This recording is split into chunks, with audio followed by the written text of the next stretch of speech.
Prazer estar aqui em Jaú, conversando com vocês, né, de um tema tão importante que é o tema educação espírita. Cadê o horário? Estou vendo ali, 14h06. Então, nós colocamos aqui esse tema, princípios espíritas e consequências educacionais, e chamamos essa palestra de educação espírita. Então, no começo, coisa de professor, a gente coloca aqui a bibliografia. Deixa eu colocar já vários aqui. Claro, obras do Allan Kardec, né? Nós temos o Livro dos Espíritos, o Evangelho, esse material do Meri Seba, o Meri, um companheiro que desencarnou recentemente, ele era de Ribeirão Preto. Vocês devem conhecer campanhas publicitárias que ele fez, como aquela Comece pelo Começo, aquela do Evangelho no Lar, Aperte esse laço, que é um coraçãozinho. Ele é um dos publicitários mais famosos aí do movimento espírita. O Antônio César Perry de Carvalho, que era professor da Unesp, foi presidente da USE estadual, presidente da FEB, Federação Espírita Brasileira. A Marieni Rossettini Paiva, que vocês devem conhecer de Lins também, esposa do Ailton Paiva, não sei se já esteve aqui. Todo esse material, vocês vão ver aqui, são 3 páginas aqui. A Marlene, que é de Ribeirão, Dr. Romário, que é professora da USP, Dr. Romário, que é professor da Unicamp, esse material de uma companheira lá de Bebedouro, esse casal de São Paulo, de psicólogos, o Almir e a Zilda Delprete. Aqui tem 2 materiais nossos, esse daqui, esses 2 materiais nossos. Esse é o único que não é espírita, é um texto da Madalena Freire, José Roberto Martinez, Pensamento Mitológico, e da Nilza Pelá. Por que tantos materiais nesse início? Porque no ano de 99 e 2000, durante um ano, nós nos reunimos em Campinas, em Valinhos, no curso de formação de educadores espíritas. Então, uma vez por mês, nós nos reunimos, ficava o final de semana inteiro com esses professores universitários, eram cerca de 80 pessoas, estudando o tema educação espírita. E daí saíram essas publicações que vocês viram aí. São publicações que nós vamos resumir em 45, 50 minutos aqui, que são os princípios que norteiam a educação espírita. Então vamos lá. Estou olhando para trás aqui.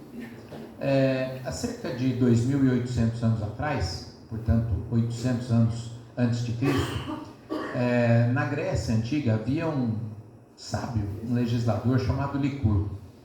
Ele, como todo sábio da antiguidade, falava sobre qualquer assunto. Se você pedisse para um sábio da antiguidade, olha, fale tal assunto, levantava e falava sobre o assunto. O conhecimento acumulado não era tão grande. Pediram para que Licurgo falasse sobre educação. Ele falou, sim, eu falo, mas daqui a um ano. Vocês me dão um ano para preparar? As pessoas acharam estranho, não era comum. Tá bom, um ano depois, naqueles teatros semicirculares típicos da Grécia Antiga, Licurgo chegou acompanhado de 4 ajudantes que colocaram ao lado do palco ali 4 caixas que estavam cobertas por tecidos. Portanto, ninguém sabia o que tinha nas caixas. E aí, quando ele foi chamado à tribuna, ele fez um gesto e o primeiro ajudante abriu a primeira caixa e dali saiu correndo uma lebre. Um outro gesto foi feito, da segunda caixa, também aberta, saiu correndo um cão de caça. O cão correu atrás da lebre, alcançou e estraçalhou a lebre diante do público. As pessoas ficaram aterrorizadas, porque tinham saído de casa para assistir uma palestra sobre educação e não ver uma cena dantesca como aquela. Mas, bom, ele devia ter uma explicação. Pediu que o cachorro fosse preso, fez um outro sinal, a terceira caixa foi aberta e uma outra lebre foi solta. Um quarto e último sinal foi feito e da quarta caixa saiu um outro cão, muito parecido com o primeiro, que correu atrás da lebre e todo mundo já ficou apavorado. Só que esse segundo cão começou a brincar com a segunda lebre. Então ele pediu que os animais fossem presos e disse, olha, eu pedi um ano para preparar a palestra, porque na verdade eu precisava preparar os animais. Se vocês prestaram atenção, os 2 cães são idênticos, são irmãos da mesma cria. Foram alimentados da mesma forma. A única diferença entre eles é que o primeiro não recebeu nenhum tipo de educação. e o segundo foi educado. Se a educação é capaz de transformar um animal, um ser violento, um ser amigável, imagine o que ela não será capaz de fazer conosco, seres humanos, quando nós entendermos o sentido da educação. Essa história está no livro Em Torno do Mestre, do Pedro de Camargo, que assina com o pseudônimo Vinícius, que eu não coloquei na bibliografia, mas é um outro livro aí. Bom, passam-se 800 anos dessa história e Jesus encarna no planeta. E quando Jesus estava encarnado, muitos títulos foram atribuídos a ele. Ah, você é doutor da lei. Ele falava, não, doutor da lei são aqueles que estão no templo, nas sinagogas. Ah, você é bom. Não, bom é o Pai. Só um título Jesus aceitava e até incentivava que o chamassem assim, o título de mestre, deixando claro o papel dele diante da humanidade, que era o papel de educador. Bom, passam-se os séculos e aí nós temos a codificação da doutrina espírita. O nosso Hippolyte Léon Denis Arrivel, conhecido como Allan Kardec, era um pedagogo, era um educador. Tinha vários livros, mais de 50 obras publicadas, algumas adotadas pelo sistema público educacional da França, e foi ele que capitaneou, que chefiou, que coordenou o processo de codificação. Muitos espíritos no mundo espiritual, outros encarnados, mas um educador chefiando isso. Depois de contar a história do Licurgo, vendo que Jesus só aceitava o título de mestre e o nosso codificador sendo um pedagogo, a gente precisa prestar mais atenção no tema educação. Mas qual educação? Educação deve ser eficiente ou eficaz? Ser eficiente não é tão difícil. Basta que a gente saiba falar, que a gente prepare algum material, podemos ser eficientes. Mas a educação espírita se propõe a ser eficaz, a tocar o coração das pessoas e transformá-las. Não basta que a gente saiba falar palavras bonitas, que a gente decore as questões do Livro dos Espíritos ou os textos do Evangelho.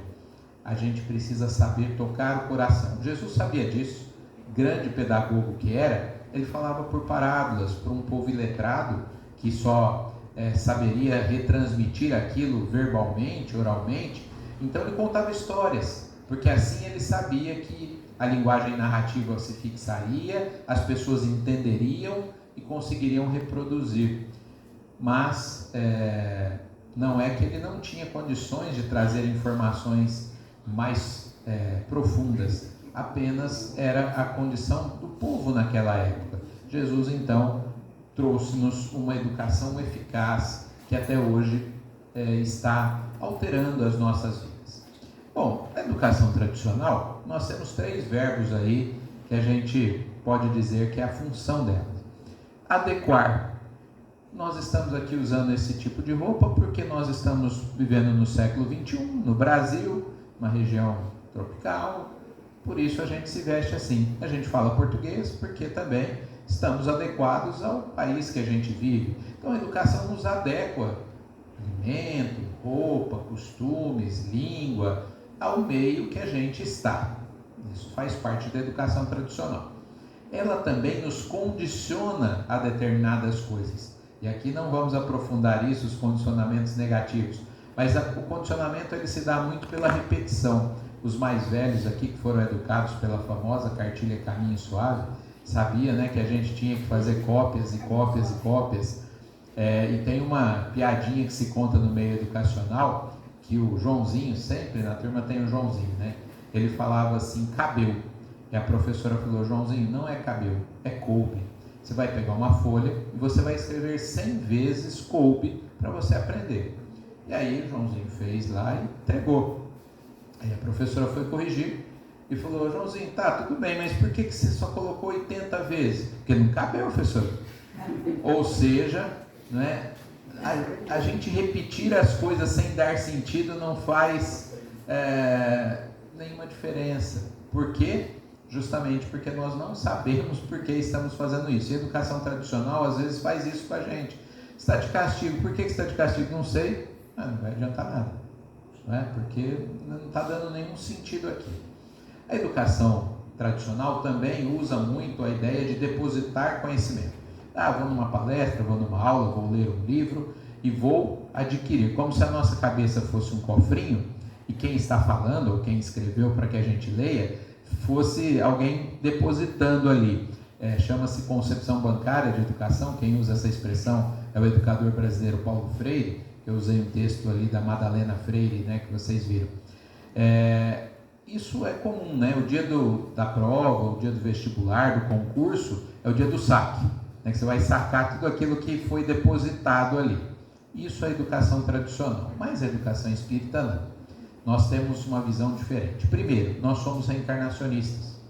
E sendo reencarnacionistas, o educando não é uma tábua rasa, ou seja, não é uma folha em branco. O educando é um espírito imortal, muitas vezes com experiências diferentes da nossa, com condição moral e até intelectual superior à nossa. Isso já muda tudo. Edmir, mas eu não trabalho com educação, não tenho filhos e netos em idade para ser educado, esse tema não me serve. Aí é um dos grandes enganos que a gente precisa desconstruir. Nós não estamos aqui para educar os outros, nós estamos aqui para nos autoeducar. Educar os outros é uma consequência natural do nosso processo de autoeducação. Portanto, os verbos da educação espírita é transformar, e transformar dói. Lá no final da palestra, vocês vão falar assim para o Anderson: não convida aquele gordinho de bebedouro não, porque eu saí com a cabeça inchada, né? Porque realmente é difícil mudar. E a educação espírita está aqui para que a gente evite atavismos. O que são atavismos? Quando nós encarnávamos em povos politeístas, nós rezávamos para que os deuses resolvessem os nossos problemas. Aí nas encarnações no meio católico, passamos a rezar para que os santos resolvessem os nossos problemas. A chuva, o casamento, qualquer coisa ali. Aí a gente encarna como espírita e o que a gente faz? A mesma coisa. Reza para os espíritos resolverem os nossos problemas. Ou seja, são atavismos que não transformam. A educação espírita não está aqui para isso. Ela está para que a gente faça diferente. A gente precisa entender que quem tem que resolver os meus problemas existenciais sou eu mesmo. Não é o passe da casa espírita, ou mesmo a palestra, o livro. Isso são informações que vão me ajudar a me transformar. Uma outra questão importante é despertar. E despertar é o oposto daquilo que eu falei, do depositar. Depositar vem de fora para dentro, não é alguém está depositando informação. Despertar vem de dentro para fora. Então imagine a diferença. Se uma evangelizadora na casa espírita faz com que as crianças repitam exaustivamente a questão número 1 do livro dos Espíritos, que é Deus, Deus é a causa primária de todas as coisas, inteligência suprema do universo, a resposta maravilhosa, só que para uma criança de 5 anos não faz nenhum sentido. Mas ela repete, lembra lá da repetição que eu falei? Aí ela chega em casa falando para a mãe, para o pai que é Deus, e o pai me falou: essa evangelizadora é boa, hein? Ensinou para o meu filho que é Deus. Lê do engano. Nós precisamos despertar. Edmir, mas como eu faço isso? Bom, pega as crianças, leva no jardim e fala assim: criançada, tem lá 20 crianças, faz uma roseira igual essa aqui do lado. Não dá, tia. Pode fazer em dupla, não tem problema. Não, mas não dá também. Vai lá no salão, chama os pais então para ajudar vocês. Não, mas não vai dar também. Por que não, criançada? Para fazer uma roseira assim, só Deus. Aula dada. Despertou, veio de dentro. Ela me falou que Deus existe. Não é conhecimento de fora para dentro, é de dentro para fora. E como que eu sei que isso é educação espírita? Porque nós fomos criados simples e ignorantes e já carregávamos na criação o germe da perfeição. Está no livro dos Espíritos. Está dentro de nós, precisa ser despertado. E é o oposto dessa ideia de depositar. E também nos conscientiza do nosso papel perante o universo, perante nós mesmos, perante o Criador, perante o próximo. Esse é o papel da educação espírita. Agora eu vou imaginar com vocês, nos próximos minutos, que a educação espírita é uma mesa. E que precisamos pôr pezinhos nessa mesa para ela ficar de pé. Quais são as bases da educação espírita? Bom, ela consola através da transformação. Às vezes, o erro é pensarmos assim: Eu vou sair da minha casa no sábado à tarde ou qualquer dia aí que tenha palestra, vou ao centro espírita, vou ouvir uma palestra, vou receber o passe e vou voltar para casa consolado, porque afinal de contas a doutrina espírita é o consolador prometido pelo Cristo. Não é isso que a doutrina nos ensina. É o consolador que essa consolação virá da minha transformação. Quando eu me transformar e for um espírito com paz interior, com harmonia interior, eu tenho o consolo que a doutrina nos prometeu. Não imaginemos que esse consolo imediatista de receber o passe, é bom, eu volto melhor para casa, ok, mas isso não transforma as questões importantes internas em mim. Então, nós temos que pensar nessa transformação para termos o consolo prometido. Transforma através do exemplo. E o exemplo foi o que Jesus mais fez. Ele não se propõe escrever, ele se propõe exemplificar. Gandhi, Mahatma Gandhi, todo mundo já ouviu falar, grande líder indiano, ele recebia muitas pessoas, igual quando a gente visitava o Chico Xavier em Uberaba, as filas eram enormes para que a gente chegasse até ele. E o Gandhi também. Uma mãe ficou 4 horas na fila para falar com o Gandhi, com um filho de 10 anos. Quando ela chegou na frente do Gandhi, falou: Gandhi, olha, as pessoas procuravam ele, como procuravam o Chico, para tudo, né? Falava: meu filho come açúcar, ele pega torrões de açúcar e come. Eu já falei que não pode, eu já expliquei, eu já dei bronca, eu já pus de castigo, até bater eu já bati, Gandhi, ele não para. Eu trouxe ele aqui para ver se dá um jeito. Aí o Gandhi falou para a mãe: a senhora pode voltar daqui uma semana com ele? Posso. Ela foi embora. Uma semana depois, ela ficou mais 4 horas na fila, no sol escaldante da Índia. Chegou até a frente do Gandhi e falou: Gandhi, a semana passada eu estive aqui. Ele interrompeu a mulher e falou: eu me lembro da senhora. Virou-se para o garoto e falou: garoto, pare de comer açúcar, faz mal. E a mãe ficou com essa cara que vocês estão agora. Só isso, Gandhi? Só. Mas por que você não falou isso a semana passada? Minha senhora, semana passada eu também comi açúcar. Quando a gente conta essa história, a primeira reação é: a mãe não sabia, o menino não sabia, o Gandhi não podia ter aliviado para essa mãe e falado, porque afinal de contas, né, ela ia ter que esperar uma semana, ficar no sol. Não. Reconhece-se o verdadeiro espírita pela sua transformação moral e pelo esforço que faz em dominar as suas más tendências ou inclinações. O que o Gandhi fez? Se esforçou para dominar uma má tendência, para ter autoridade moral, para falar para aquela criança: parar de comer açúcar. Porque eu não posso falar para ninguém fazer aquilo que eu nem me esforço por fazer. Isso é o exemplo. Primeiro pezinho da educação espírita. Está doendo? Vai piorar. Né? Porque a gente começa... Aqui a gente podia fazer uma palestra só sobre o exemplo. Tá? Quantas coisas e reflexões nós não temos sobre o item exemplo, que é um pilar. Um outro pilar é o diálogo. De 2. Não é? E a gente muitas vezes faz monólogos coletivos. Como diz o Legião Urbana, fala demais por não ter nada a dizer. A gente fala, mas ninguém escuta. E aqui vamos explicar uma situação. Eu estava fazendo um curso em São Paulo, não era um curso espírita, e o palestrante falou: quero um voluntário. Sempre tem alguém que levanta a mão. Fui eu. Ele falou: por favor, vem aqui. Ele colocou 2 cadeiras, uma de frente para a outra. Falou: sente-se nessa cadeira. Eu sentei, ninguém na cadeira da frente. Ele falou: imagine que tem alguém aqui na cadeira. Tá bom. Venda alguma coisa. Eu falei: mais? Ele falou: sem mais. Venda alguma coisa. Aí eu pensei: vou vender livro. Comecei a falar com a cadeira vazia: você não quer comprar livro? Eu estou vendendo livro, livro é muito bom. Nananã. Tudo bem. Aí eu fiquei falando com a cadeira vazia, vendendo livro. Ele falou: tá bom, obrigado. A hora que ele falou isso, eu já levantei, eu quase pulei para minha cadeira de volta. Ele falou: não, senta na outra cadeira. Eu sentei. Ele falou: agora você é o comprador que não quer comprar, pode contra-argumentar. E eu tinha que desdizer tudo aquilo que eu havia dito, né, durante 1 minuto. Eu falei, para que eu vou comprar livro? Comecei a... Né?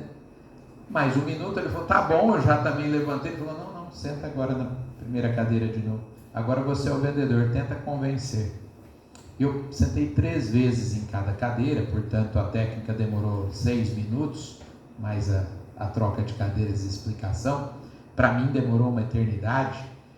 São Paulo estava muito frio naquele dia e eu suava muito apesar do frio, porque eu descobri naquele momento que eu nunca havia dialogado na minha vida. Porque dialogar é aprender a sentar na cadeira do outro, e a gente não faz isso. Dialogar é ver as coisas do ponto de vista do outro. Hoje em dia, na psicologia, se usa muito a expressão empatia, conseguir se colocar no lugar do outro.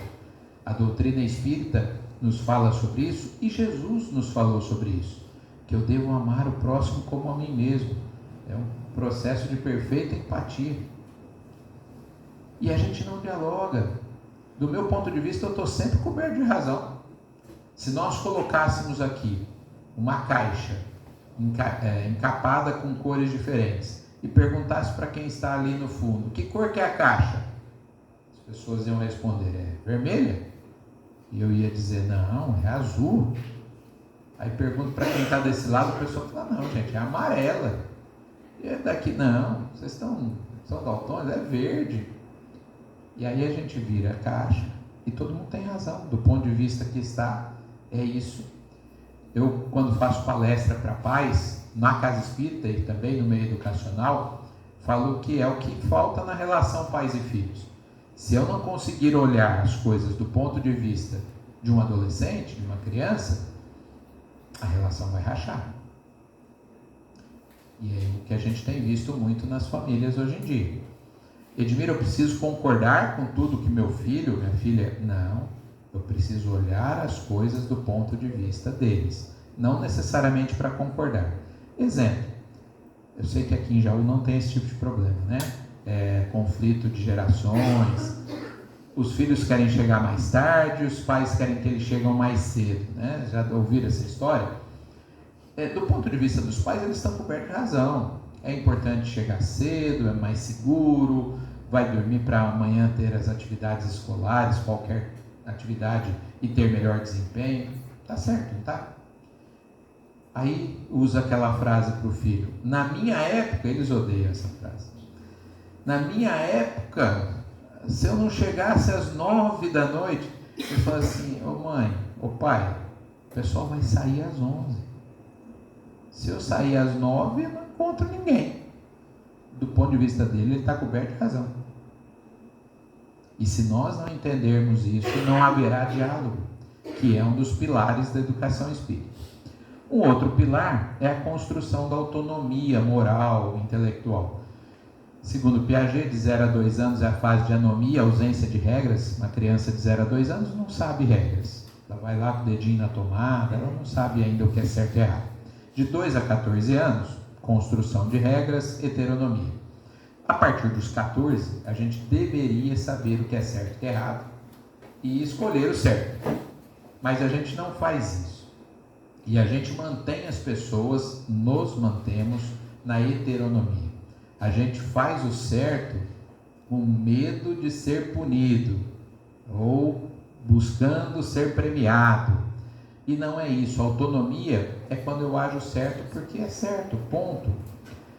Quando eu estou fazendo esse tema em formato de seminário, com mais tempo, eu mostro um vídeo que talvez vocês conheçam, porque é de um filme chamado Ray, R-A-Y, Ray Charles. Ele ficou cego por volta dos 9 anos. Ele tinha uma doença, ele é um músico estadunidense muito famoso.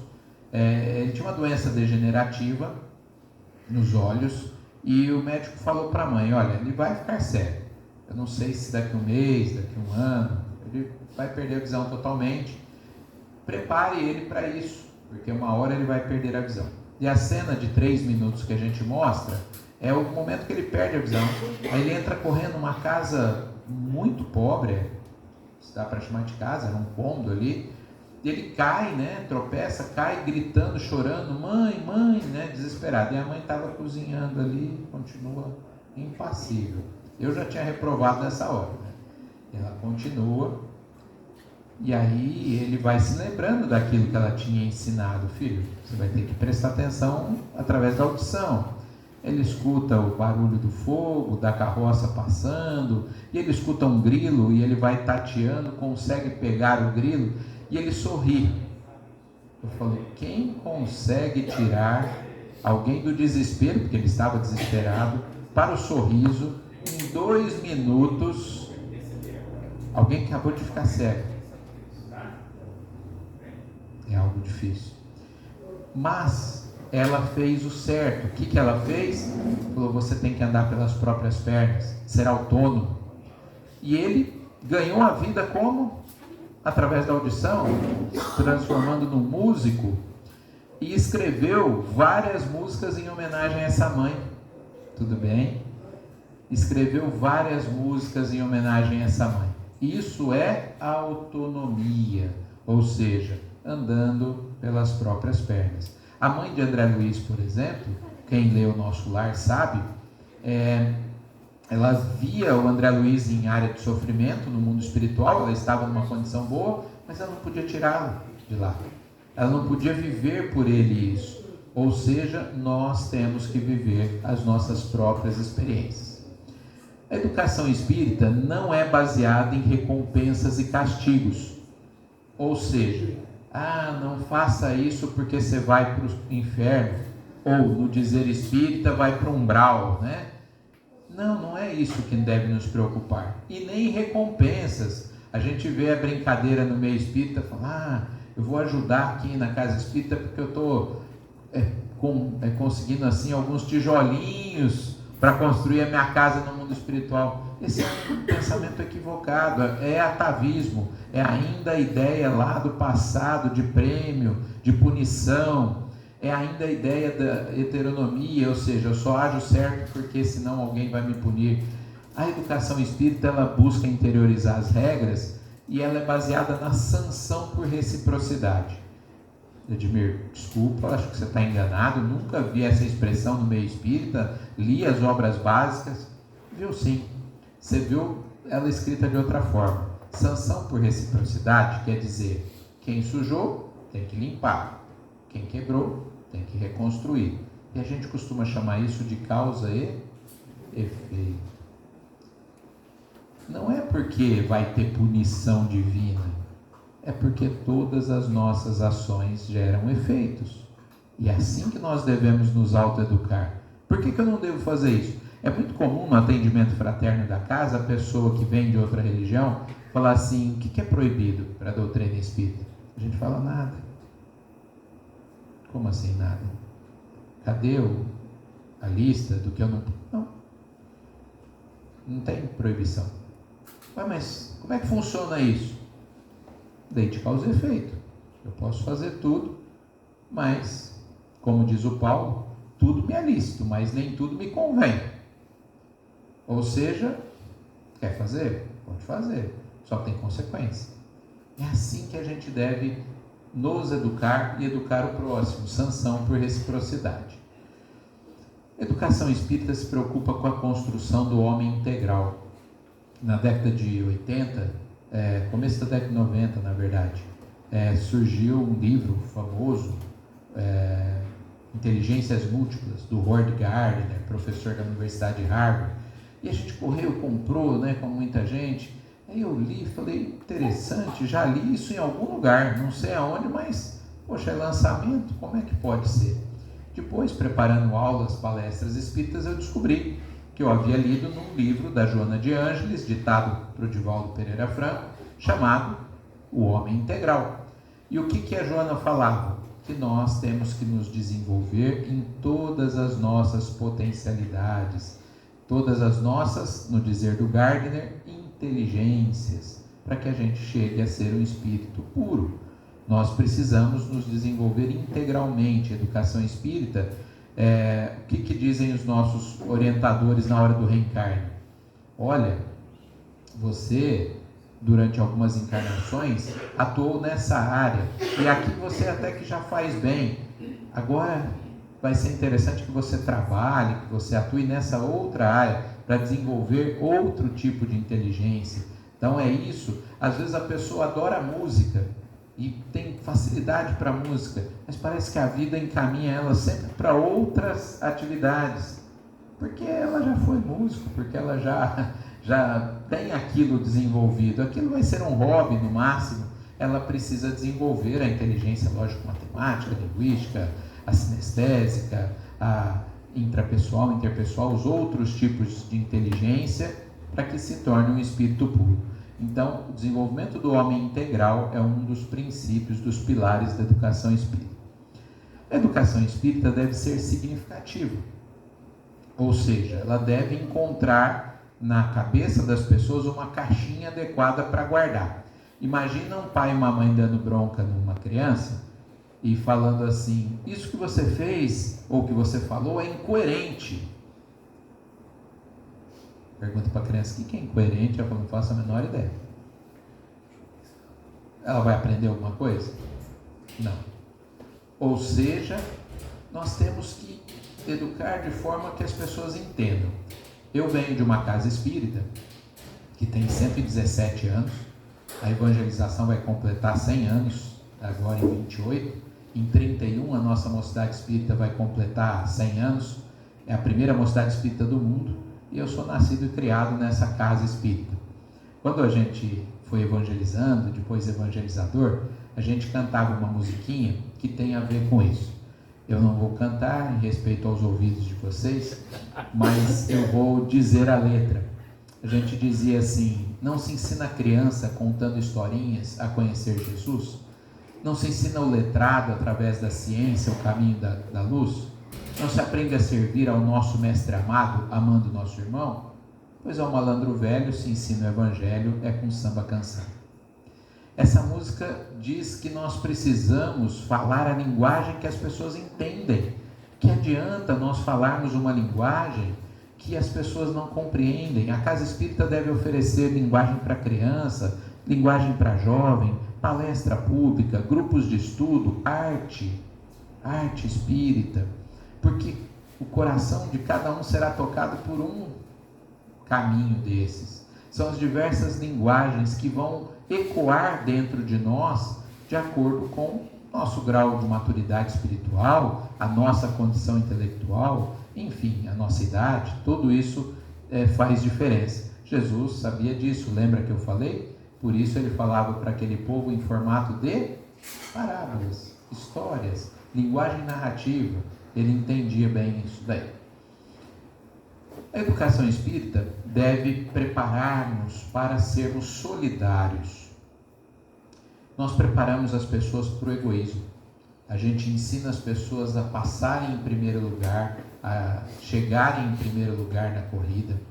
Eu fui fundador e presidente de uma cooperativa educacional, não espírita, uma cooperativa, e era muito interessante, eu achava muito interessante o trabalho dos professores, inclusive dos professores de educação física. Em especial, numa gincana que teve, era assim, a equipe ganhava pontos, não se chegasse primeiro, mas aquela equipe que ajudasse mais gente a chegar. A gente não educa dessa forma. A educação é competitiva e não cooperativa. A gente deve educar. Numa das provas da gincana tinha que atravessar a piscina, tinha pessoas que não sabiam nadar, tinham medo, e aí tinha pranchinhas, tinham formas lá, falou: se vira, dá seus pulos aí e faz todo mundo atravessar. Não é assim na sociedade? As pessoas têm dificuldades diferentes e o espírito progride mais quando ele consegue ajudar mais gente a progredir. Lá na Europa, em muitos países, nós temos uma prática. Outro tempo atrás aí correu a internet o café suspenso. Podia aqui contar uma dezena de histórias. Café suspenso, um brasileiro que conta que ele chegou lá e viu a pessoa pagar 2 cafés no caixa e pagou 2 suspensos. O companheiro do país lá estava com ele, pagou também os 2 dele, falou: deixa 2 suspensos. Ele falou: o que é isso? Ele falou: não, Vamos sentar tomar um café que você vai ver. Dali um pouco chega uma pessoa, possivelmente, se não morador de rua, mas uma pessoa com menos recursos, e pergunta para o dono: tem café suspenso? Tem sim, pode entrar aqui e sentar. E serviu como se fosse um cliente. As pessoas já deixam pago um café para quem não tiver dinheiro para pagar, a hora que passar lá poder tomar. Isso é educar para a solidariedade. Última história, Paralimpíada de Atlanta, em 1996, quando a corrida, hoje os pisos de corrida são emborrachados, mas na época era pedrisco. Sabe aqueles pedriscos, você cai naquilo lá, rala tudo, né? E começou a corrida e um dos participantes caiu e se ralou. Os outros participantes não continuaram, pararam, voltaram, né? Um soprou ali, o joelho estava todo ralado, eles levantaram, deram os braços e foram juntos para a linha de chegada. Isso é educar para a solidariedade. Nós precisamos entender que enquanto a gente educar para que as pessoas ganhem, cheguem primeiro, enquanto minha esposa Simone está aqui, nós temos 3 filhos. Vitor tem 29, a Letícia 24 e a Bia 21. E a gente sempre educou os nossos filhos dizendo assim, oposto do que a gente escuta por aí: antes vocês perderem do que fazer alguém perder. Normalmente os pais falam assim, ou as pessoas dizem: antes ele do que eu. Essa não é a visão espírita. Eu dizia: pai, mas eu estou certo. Não importa, eu sei que tem estrutura para aguentar essa perda, você pode estar certo. O Emmanuel falava isso para o Chico. Quando o Chico reclamava das mentiras que saíam dele, ele falava: ô Emmanuel, mas eu não tenho razão? O Emmanuel falava: tem, Chico, mas eles têm a necessidade. Isso é educar para a solidariedade. E aí a gente vê, né, hoje na vida profissional, os nossos filhos agindo dessa forma, trabalhando profissionalmente sem pensar em ganhar do outro. Aqui. A educação espírita diferencia obediência de respeito. Obediência não é virtude. A juventude hitlerista era obediente, os meninos do tráfico são obedientes. Na verdade, eu preciso ensinar as pessoas, e eu preciso começar por mim, respeitar tudo e todos. Obediência é fé cega, e a doutrina espírita nos ensina fé raciocinada. Então a gente confunde. Edmir, mas está lá no livro dos Espíritos e no Evangelho a palavra obediência. Está, mas quando você lê todo o contexto, você vai entender que obediência é estar em acordo com a lei de Deus, estar em acordo nesse sentido, sim. Da mesma forma que tem castigo, a palavra castigo aparece, mas quando você lê todo o contexto, castigo quer dizer efeito daquilo que eu provoquei, causa e efeito, e não Deus me punindo como uma forma tirânica ali, tá? Uma outra questão importante é que nós devemos diferenciar erro de negligência e maldade. O erro não deve ser punido. Fomos criados todos simples e ignorantes, vamos chegar à perfeição e vamos errar, muitas vezes. Não existe nada que nós inventamos na humanidade que não tenha tido antes muitos erros. Thomas Alva Edison, que registrou patenteou mais de 1000 inventos, ele ficava tentando, um amigo dele um dia falou assim: Edson, para com esse negócio, você já errou mais de 1000 vezes Ele falou: não errei não, eu já eliminei mais de 1000 possibilidades, eu estou mais perto da resposta certa. O erro faz parte do aprendizado, né? Agora, se eu sou negligente, ou seja, eu faço sem nenhum cuidado, preciso ser orientado. E se eu sou mau, eu deliberadamente prejudico alguém, nesse caso, muitas vezes eu preciso ser contido. É assim que está lá em lei de sociedade. Nós vivemos num planeta de expiações e provas, que ainda precisa ter cadeias, infelizmente.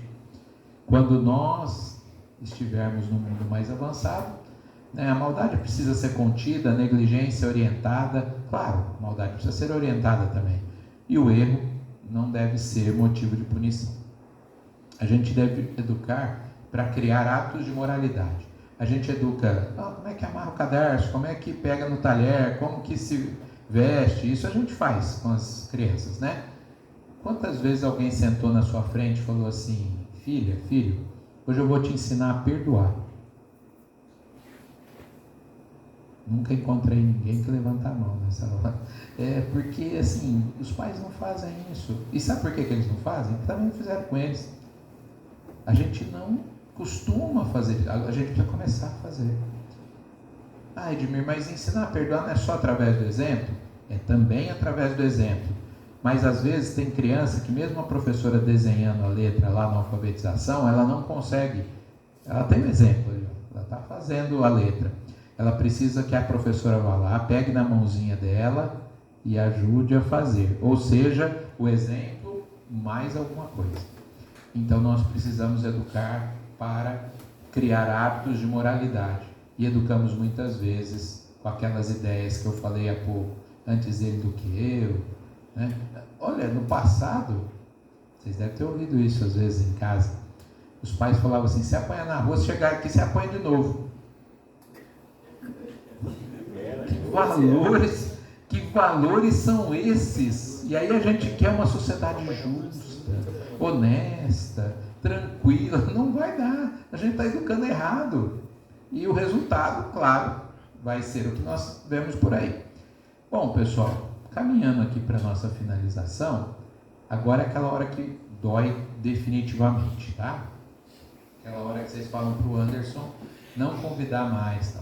Essa tela final, ela tem 3 dicas. Porque quando eu terminava de falar, como eu falei, é um ano de estudo resumido em 50 minutos, as pessoas falavam assim: Edmir, nossa, eu já não sei mais se eu estou me educando. Você falou tanta coisa que um dirigente de uma casa espírita em Rio Preto falou assim: meu embornal está cheio aqui de informação, eu já estou confuso. Será que eu estou me autoeducando? Hoje é dia 19 de julho de 2025. Então eu vou fazer um desafio.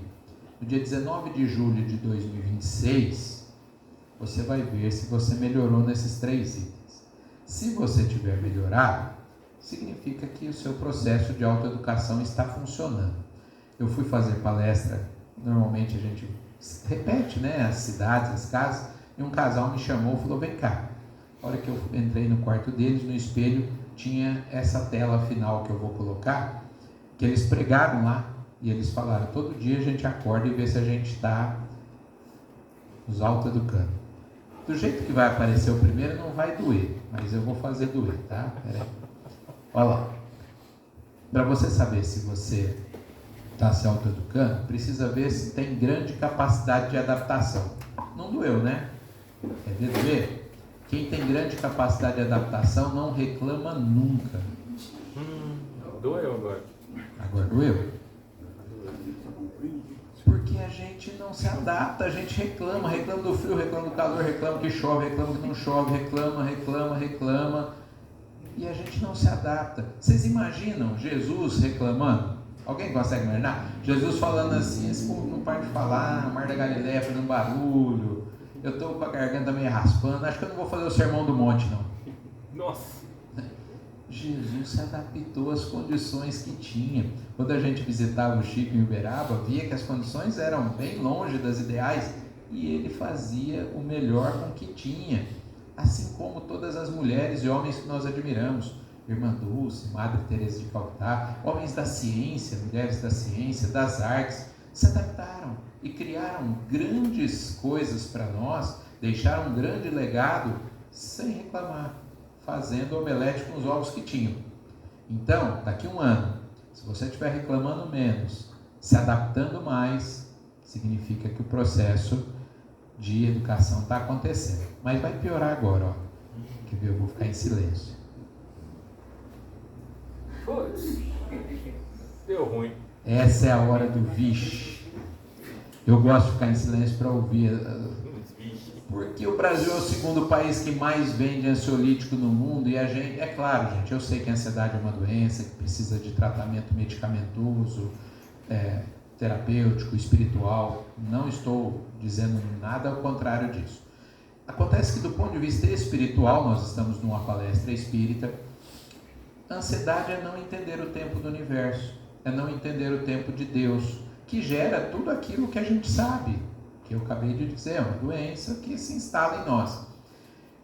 Por quê? Porque tem o tempo de eu preparar a terra, tem o tempo de eu plantar, tem o tempo de eu cultivar, tem o tempo de eu colher, tem o tempo de eu usufruir dessa colheita. É a natureza, é o mundo. Quando eu sou dialogador em reunião mediúnica há mais de 30 anos, e às vezes os processos obsessivos são por causa de ansiedade. Você está dialogando com o espírito e fala assim, ele fala, mas eles me prejudicaram, eu vou fazer eles pagarem. Você fala, irmão, mas eles vão pagar, né? Não tem como, lei de causa e efeito, eles vão colher os frutos que plantaram. Não vem com essa conversa mole não, eu vou fazer eles pagarem agora, no meu tempo, sem entender o tempo de Deus. E aí eu viro obsessor, porque eu quero no meu tempo, eu quero agora, sem entender que naturalmente a lei de causa e efeito, a lei de reencarnação vai fazer com que todas as pessoas que fizeram mal colham o resultado disso. A última é mais leve, serem felizes. Espírito superior não reclama, se adapta, não é ansioso. Alguém consegue imaginar Jesus falando assim, Jesus, tu me ajuda? Ele fala, estou atrasado. Não. E é essa página que vocês estão fotografando aqui, que esse casal colou no espelho. E aí todo dia fala assim, estou menos reclamão, estou menos ansioso, estou mais feliz, estou entendendo melhor. Significa que eu estou me autoeducando, que eu estou no caminho correto. E encerro com uma história. Tem muitas formas de encerrar essa palestra, mas eu escolho essa hoje. Nós temos um filho mais velho, com 29, essa história ele tinha 5, portanto faz 24 anos. Eu levei ele na aula de natação, crianças de 5 anos, e fiquei esperando, não compensava ir embora e voltar, então fiquei ali sentado esperando e lendo. Aí o professor falou assim, aquelas 15 crianças na faixa dos 5 anos, hoje vocês vão aprender a mergulhar. Aí o professor faz o gestual, coloca o dedão aqui na borda da piscina virado, abaixa o corpo, fecha as perninhas, põe as mãos para frente, ensina como é a postura corporal, entra na piscina e fala assim, pode vir, fala para o primeiro cair na água. Como que é o primeiro mergulho de todo mundo? Barrigado, né? Você escuta o barulho na água, né? A barriguinha batendo, pá! E aí o professor fala assim, muito bem, sobe a escadinha, volta para a fila. Aí vem o segundo, barrigada, né? Uma barrigada atrás da outra, né? E eu baixei o livro, fiquei só vendo, né? E aí ele chegou a vez do primeiro, né, mergulhar pela segunda vez. Segunda vez, segunda barrigada. E dói mais, porque é em cima da primeira barrigada, né? Ele falou, muito bem, você já melhorou um pouco, agora vai lá, sobe a escadinha, volta para a fila, que já já você mergulha de novo. Eu falei, coisa para palestra de educação. Isso é educação espírita. É Deus falando para nós. Meu filho, tá dando barrigada, tá doendo, tá tudo bem, sobe a escadinha, volta para a fila, já já você mergulha na carne de novo. E se der barrigada de novo, tudo bem, sobe a escadinha, volta para a fila, que já já... E aí na fila é muito legal, porque alguns fazem assim, tá doendo muito, deixa eu ver como é que o outro faz. São os que dão menos barrigada. E outros de nós ficamos brincando na fila. São os que dão mais barrigada. E vai doer mais. Diferente de todas as outras religiões que falam assim, se errou, fica de castigo eternamente. Nós não. A educação espírita é inclusiva.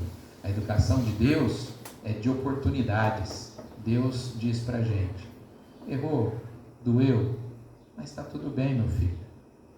Volta para a fila, mergulha de novo e tenta não dar barrigada.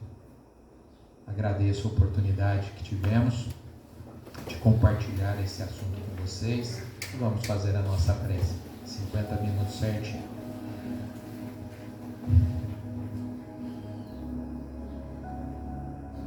Deus Pai, Jesus, nosso Mestre, nosso irmão, modelo e guia. Não pedimos por nós, porque sabemos que temos muito mais do que precisamos e que os benefícios do universo estão à nossa disposição o tempo todo. Portanto, da nossa parte, rogamos apenas que estejamos mais atentos para percebermos e usufruirmos desses benefícios. Pedimos por aqueles irmãos que sofrem, por aquelas irmãs que também ainda não despertaram para a realidade da sua mensagem, Mestre. Que neste instante de prece possamos irradiar para toda a cidade de Jaú, para os nossos parentes, amigos, onde estiverem, para aqueles locais onde a dor se concentra, nos presídios, nos hospitais e muitas vezes em lares que estão em desarmonia. Que toda a luz produzida neste instante pelos encarnados que vibram, potencializada essa energia pela espiritualidade e seus recursos, possa atingir o coração desses irmãos e irmãs. Da nossa parte, gratidão por aqui estarmos, felicidade pelo amparo que sempre recebemos. Que assim seja sempre.